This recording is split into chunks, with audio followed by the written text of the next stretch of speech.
अस्सलाम वालेकुम dear students, hope you all doing well. बेटा आज हम स्टार्ट करेंगे अपना chapter number 7 which is related to kingdom protista. और इसको स्टार्ट करने के लिए सबसे पहले हम जाते हैं इसके इंट्रोडक्शन पे। पहले हम अपने टॉपिक को लिखेंगे। जो हमारा टॉपिक है that is kingdom protista.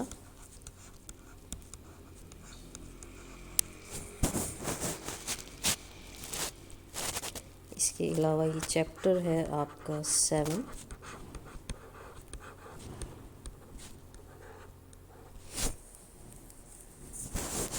And we are dealing with this subject that is biology.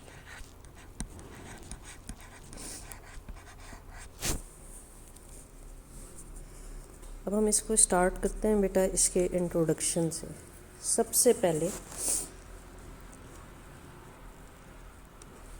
हमें पता होना चाहिए कि किंगडम प्रोटिस्टा जो है वो कहाँ से अराइज हुई और इसको बेसिकली डिस्कवर करने का मकसद क्या था। इसमें सबसे इम्पॉर्टेंट चीज़ हम देखेंगे इसकी डिस्कवरी। इसकी डिस्कवरी देखने के लिए सबसे पहले हमने देखना है कि ये जो नेम है इसका प्रोटिस्टा, ये किसने सजेस्ट किया था। उसका साइंटिस्ट का नाम था अर्नस्ट हैकल।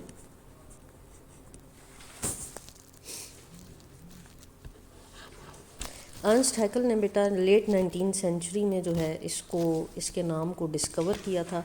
और 1861 में जॉन हॉग ने किंगडम प्रोटिस्टा को फॉर माइक्रोस्कोपिक ऑर्गेनिजम्स जो है वो प्रपोज किया था।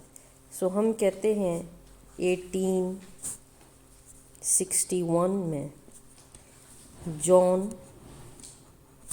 हॉग इसने जो है माइक्रोस्कोपिक ऑर्गेनिजम्स के लिए किंगडम प्रोटिस्टा का वर्ड इस्तेमाल किया था। इसके बाद बेटा हम आ जाते हैं कि हमारे पास जो किंगडम प्रोटिस्टा है इनमें कौन कौन से ऑर्गेनिजम्स शामिल हैं और इनमें हम किन किन एंटिटीज़ को, लिविंग एंटिटीज़ को पढ़ सकते हैं जो अदर देन प्लांट्स और एनिमल होती हैं। इसमें ज़्यादातर बेटा आप देखेंगे हमारे मोस्ट प्रोटिस्ट्स जो हैं वो होते हैं microscopic and they are definitely unicellular. ये यूनिसेलुलर भी आपको मिलेंगे। इसके अलावा हम देखते हैं ये पाए कहाँ जाते हैं। Where they are found, they are abundant in soil. ये आपको सॉइल में सबसे ज़्यादा नज़र आएंगे।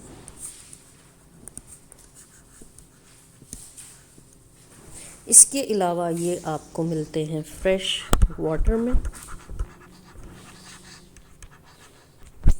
और आपको मिलते हैं ये मैरीन इन्वायरमेंट्स में।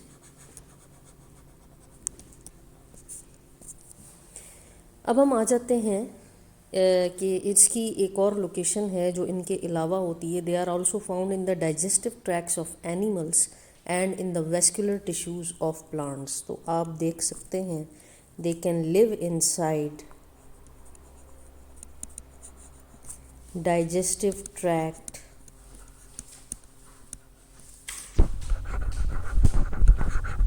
of animals and also in vascular tissues of plants।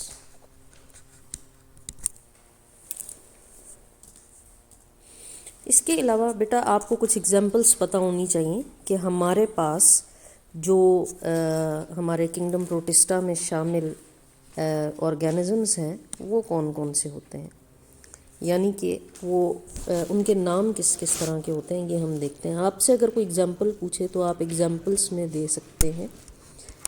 इसकी अगर आप एग्जांपल्स देखें तो आप दे सकते हैं डिप्लोमोनेड्स,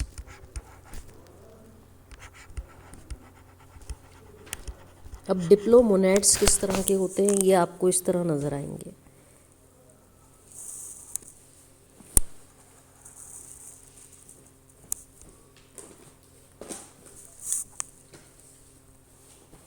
They appear like this.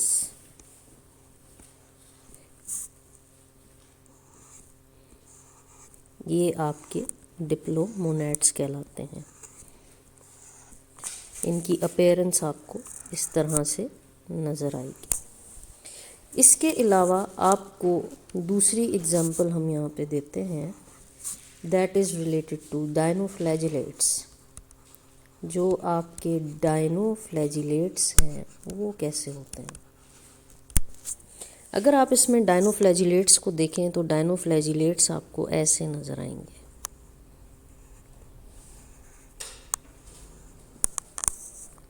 और इसमें से आपको एक बड़ा सा फ्लैजेला नज़र आएगा मूव करता हुआ, इसलिए इनको डायनोफ्लैजिलेट्स कहते हैं। इसकी डिटेल हम आगे चल के डिस्कस करते हैं।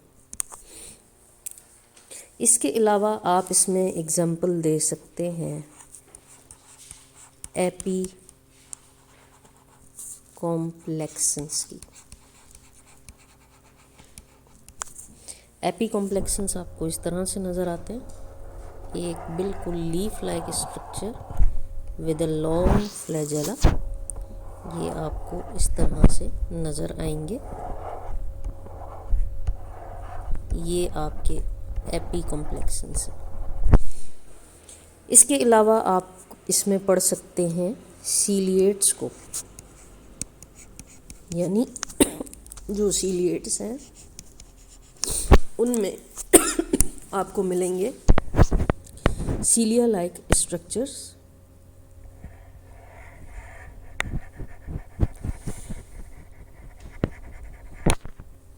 ये आपको इस तरह से एक छोटा सा बैग लाइक स्ट्रक्चर नज़र आएगा, विच आर टर्म्ड एज सीलिएट्स। इसके अलावा आपको इसमें मिलते हैं डायटम्स।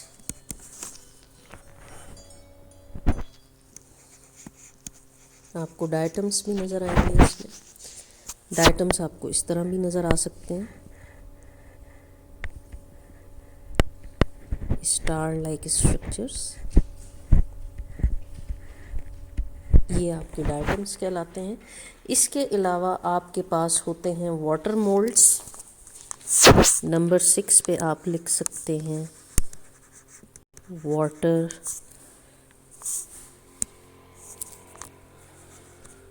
मोल्ड्स।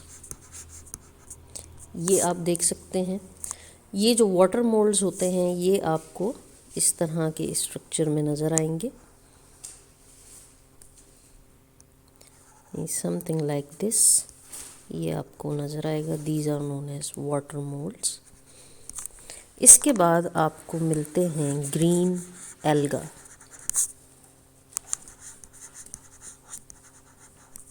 ग्रीन एल्गा आपको समथिंग लाइक जैसे सलाद के पत्ते होते हैं, बिल्कुल ये उस तरह से आपको मिलेगा। इसको ग्रीन एल्जाए या ग्रीन एल्गा भी कहा जाता है। ये आपको इस तरह नज़र आएगा। तो बेटा ये कुछ एग्जांपल्स हैं जिन्हें हमने डिस्कस करना है आगे चल के। तो अब हम चलते हैं अपने इंट्रोडक्शन को कंटिन्यू करते हैं। बेटा इंट्रोडक्शन में अगर आप इसमें देखें तो आपको इसमें मिलती हैं डाइवर्स बॉडी फॉर्म्स, यानी कि आपको इनकी जो बॉडी है उसमें वेरिएशन मिलेगी।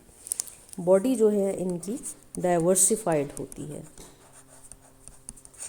डाइवर्सिफाइड बॉडी होगी। इसके अलावा आप इसमें देख सकते हैं टाइप्स ऑफ रिप्रोडक्शंस।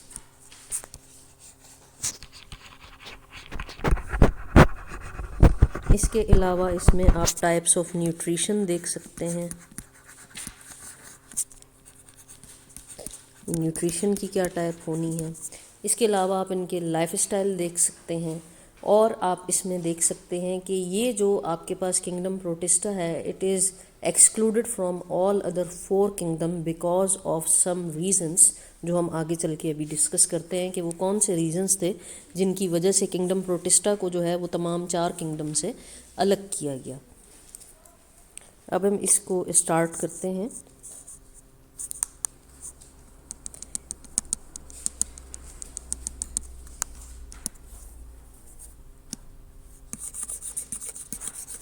हमने अब बेसिस स्टार्ट करनी है कि जो किंगडम प्रोटिस्टा है वो 4 दूसरी किंगडम्स से क्यों डिफरेंट है। बेटा सबसे इम्पोर्टेंट चीज़ इसमें आपने याद रखनी है, वो चीज़ ये है कि जितने भी प्रोटिस्ट हैं हमारे पास, ये सब के सब होते हैं यूकैरियोट्स।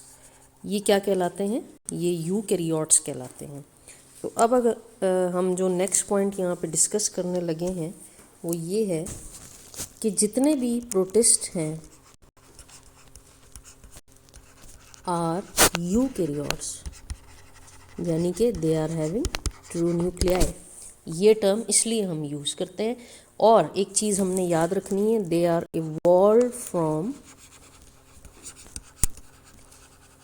प्रोकैरियोट्स।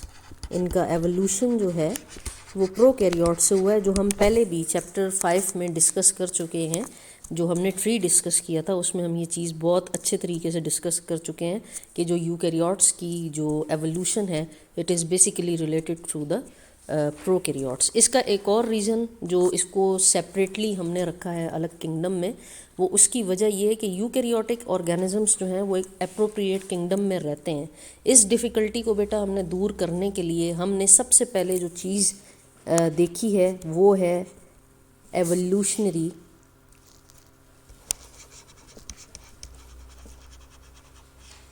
Eukaryotic origin. इसको हम एवोल्यूशनरी यूकैरियोटिक ओरिजिन भी कह सकते हैं कि हमने यहाँ पे ये देखना है कि जो इसका यूकैरियोटिक ओरिजिन है वो कहाँ से हुआ है।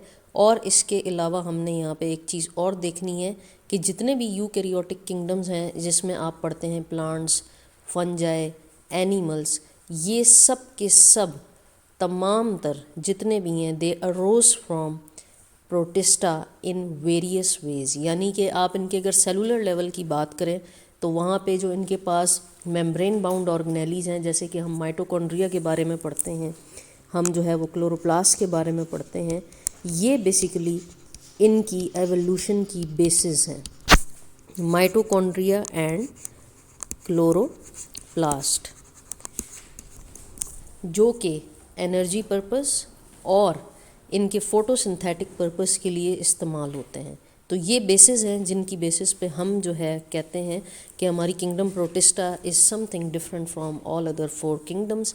इसके अलावा बेटा हम आगे चलते हैं कि हमारे पास जो भी आपके पास प्रोटिस्ट हैं ये किस फॉर्म में मौजूद नज़र आएंगे आपको। यानी अगर आप इनकी बॉडी देखें, आप इनका लिविंग स्टाइल देखें तो वो किस तरह का हो सकता है।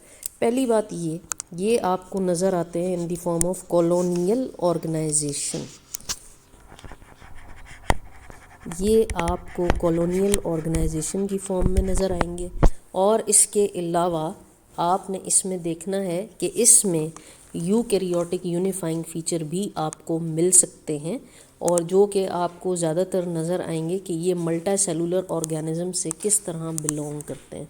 हमें पता है कि प्लांट्स हों, फंजाई हों, एनिमेलिया हों, ये सारे के सारे जो हैं बेसिकली कॉम्प्लेक्स स्ट्रक्चर रखते हैं, लेकिन जो हमारे प्रोटिस्ट हैं ये इनसे इसी वजह से डिफरेंट हैं क्योंकि ये आपको ज़्यादातर जो है वो यूनिसेलुलर नज़र आते हैं, कॉलोनियल शेप में नज़र आते हैं, या फिर ये बिल्कुल आपको सिंपल मल्टी सेलुलर ऑर्गेनिजम्स की तरह नज़र आते हैं जिनमें यूकैरियोटिक सेलुलर ऑर्गेनाइजेशन मौजूद होती है।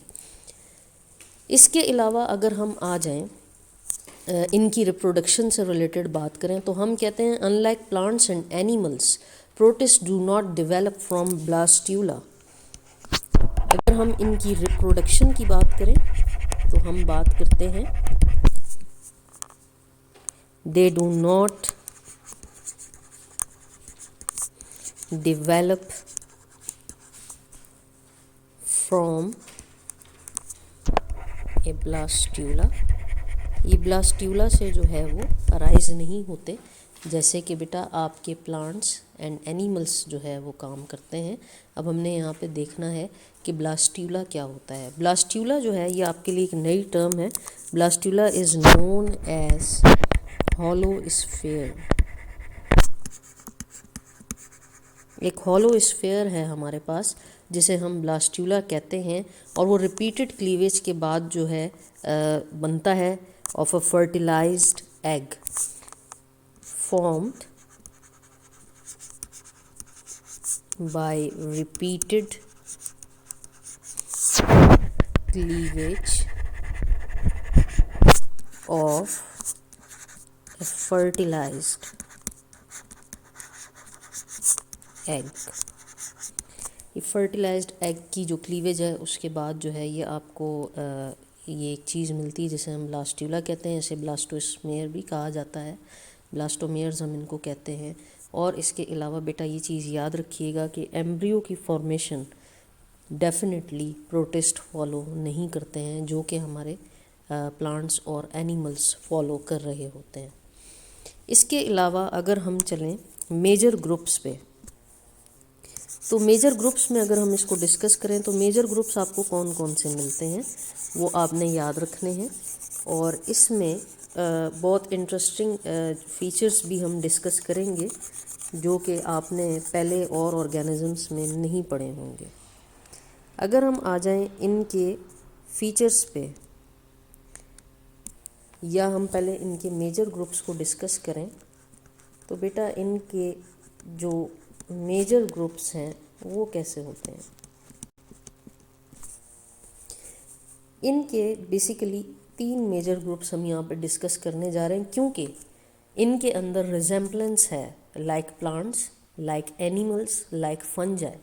तो हम देखते हैं कि ये एनिमल, प्लांट्स और फंजाई की तरह कैसे दिखते हैं, और इनमें कौन कौन से ऐसे ऑर्गेनिजम्स हैं जो कि like plant, like animal, like fungi behave करते हैं।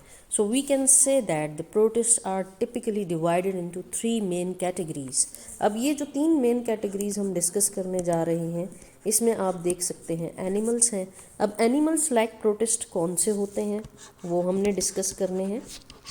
इसमें आप बहुत अच्छी एग्जांपल दे सकते हैं, वेल नोन एग्जांपल जिसको हम कहते हैं पैरामीशियम। आपके पास एनिमल लाइक प्रोटिस्ट में जो एग्जांपल है वो है पैरामीशियम की। इसके अलावा जो हमारे पास पैरामीशियम है वो किस तरह का होता है वो आप देखते हैं। It appears something like shoe like structure, जो आप अपनी 9th-10th क्लासेस में पढ़ के भी आए हुए हैं। ये डायग्राम आप बहुत अच्छे तरीके से अवेयर होंगे इससे। इसके कंप्लीट स्ट्रक्चर को हम डिटेल में आगे डिस्कस करेंगे। ये आपका पैरामीशियम है जो आपको यहाँ पे इस तरह नज़र आ रहा है। इसकी जो बॉडी है उस पे बारीक बारीक हेयर लाइक स्ट्रक्चर है जिन्हें हम सीलिया कहते हैं।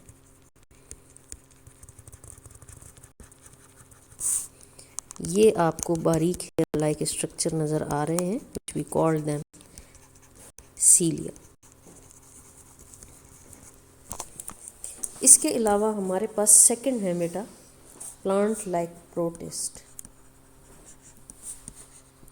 जो हमारे प्लांट लाइक प्रोटिस्ट होते हैं इसमें आप हमारे पास एग्जाम्पल दे सकते हैं यूगलिना की। जो आपके प्लांट लाइक प्रोटिस्ट हैं उसमें आपके पास होता है यूगलिना।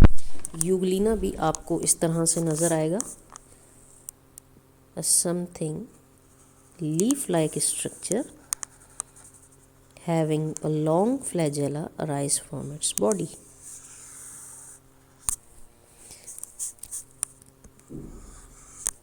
ये बिल्कुल आपको ऐसे करेक्टरिस्टिक्स देगा जैसे कि ये कोई प्लांट है।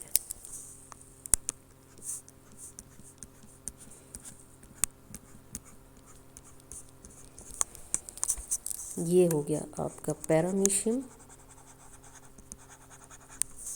और ये है आपका यूगलिना।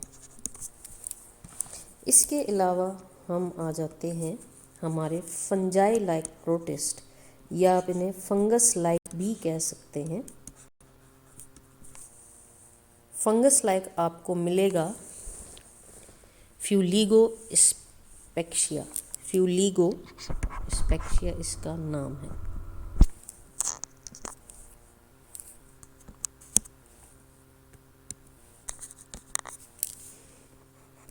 few LIGO.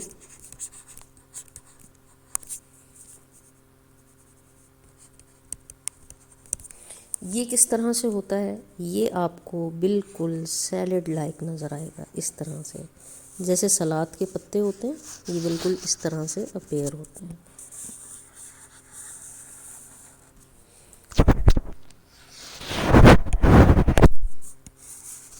ये इस तरह की अपेयरेंस में आपको नज़र आएंगे। ये आपके पास 3 मेजर ग्रुप्स हैं जिनको हमने आगे चल के डिस्कस करना है। अब हम आ जाते हैं बेटा, हमारे पास एक टेबल है जिसको हम डिस्कस करेंगे यहाँ पे, और उस टेबल में हमने देखना है कि और कौन कौन सी एग्जाम्पल हैं जिन्हें हम प्लांट लाइक, एनिमल लाइक और फंगस लाइक प्रोटिस्ट कह सकते हैं। अब इनमें हम देखते हैं, एक टेबुलर फॉर्म है जिसको हम डिस्कस करने लगे।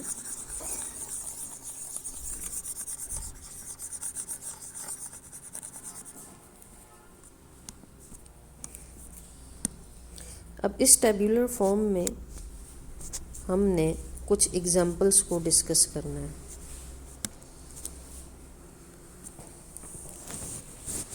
इसमें आपको जनरली पता होना चाहिए कि हम कौन कौन से ऐसे कॉमन ऑर्गेनिजम्स को पढ़ने जा रहे हैं और उनकी एग्जाम्पल्स को देखने जा रहे हैं, जो कि आगे हमने डिटेल में डिस्कस करनी। First of all is amoeba.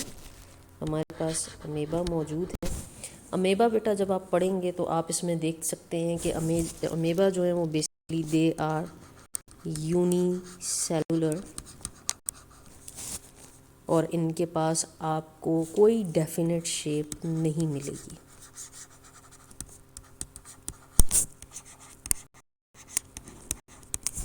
इसके अलावा अगर आप इसकी एग्जाम्पल्स देखेंगे तो आपको इसमें एंट अमीबा की एग्जाम्पल मिल सकती है,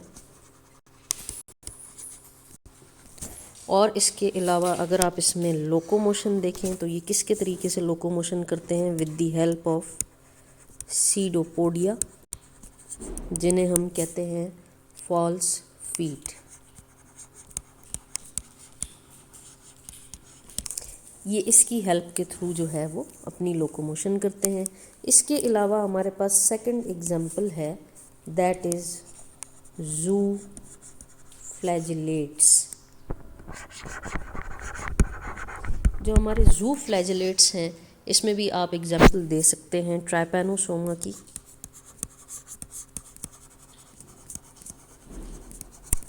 और इसमें आप एग्जाम्पल दे सकते हैं यूग्लिना की। They are also having 1 or more flagella। इसमें आपको 1 or more flagella नज़र आएंगे, and then you can say that they are also unicellular. इसके अलावा आपको इसमें एक और एग्जाम्पल मिलेगी, दैट इज़ एक्टिनोपोड्स। जो आपके एक्टिनोपोड्स होते हैं, they are present as colonial unicellular. ये आपको कॉलोनियल यूनिसेलुलर की फॉर्म में नज़र आते हैं। They are also have false feet for movement that we called pseudopodia. और इसमें आपके पास एग्जाम्पल है रेडियोलेरियंस की। ये हमारे पास एग्जाम्पल है इनकी। इसके अलावा हमारे पास 4th नंबर पे आते हैं फोरेमनीफेरन्स।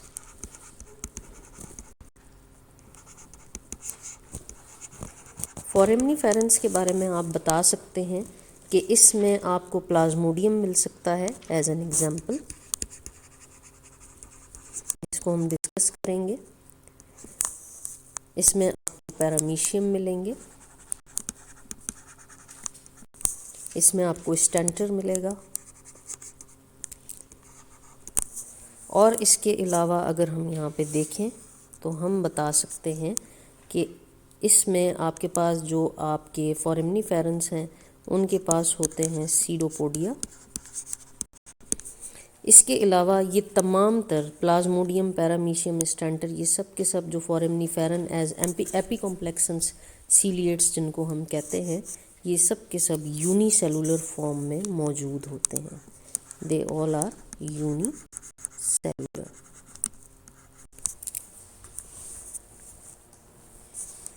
ये थे हमारे 4 बेसिक जो एनिमल्स जिनको हमने डिटेल में पढ़ना है। अब हम जो है बेटा अपनी नेक्स्ट टॉपिक पे चलते हैं, that is related to amoeba. अब हमने अमेबा को डिस्कस करना है इन डिटेल।